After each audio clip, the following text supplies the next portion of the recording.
the first speaker, President Barbara Bowen of the Professional Staff Congress.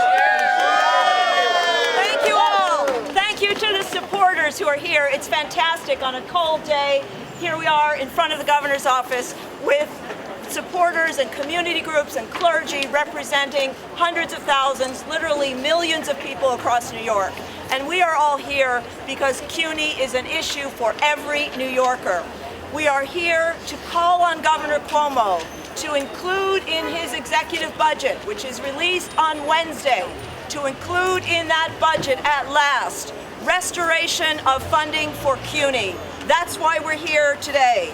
CUNY has been systematically defunded by New York State over a period of decades. And Governor Cuomo, despite saying that he is leading a progressive era and agenda in New York, has not been progressive on CUNY.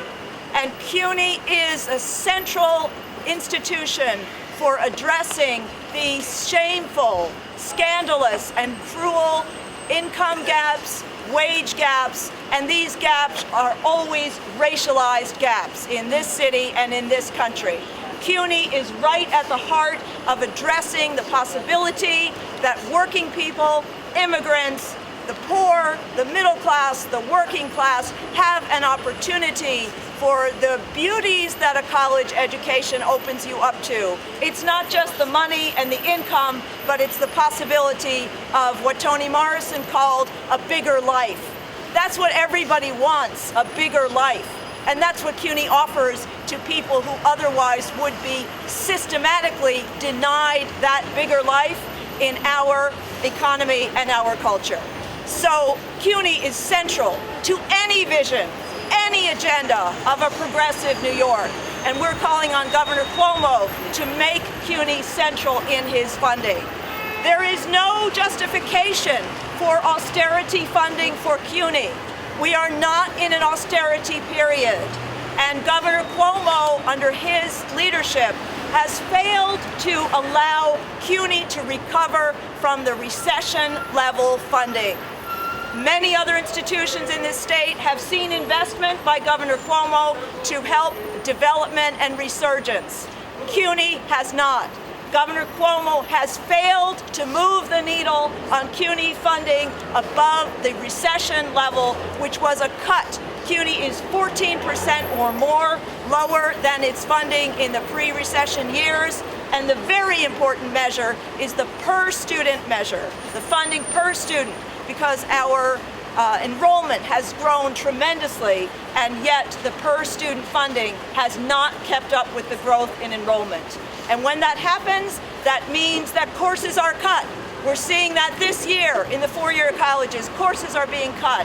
Adjuncts are losing their jobs. Programs are being shut down. What is the justification for that in a period of economic resurgence? There is none. And what is the justification for not funding a contract for the CUNY faculty, staff, and all workers for more than 5 years? We have been without a contract because the governor has refused to put one penny into the state budget to cover that. So we are here together because CUNY is not just an employees issue. CUNY is not just a student issue, though of course it is. CUNY is an issue for anybody in the city who cares about justice, who cares about ending racism, who cares about education, who cares about opportunity. And we represent that collectively. So I am very proud to be with this group. And I'll just end by saying that you may hear from the governor figures about his investment in CUNY. Look at those figures carefully. They are not adjusted for inflation, and they don't adjust for the per-student funding. When the enrollment has gone up astronomically since 2008, we also have to look at the funding per student, because that's what matters. That's what makes the difference in students' lives and our ability to work. And we also look at where Governor Cuomo puts his base year when he says there's been an 18% increase in funding. He leaves out the year 2011-12, in which he made the biggest cuts.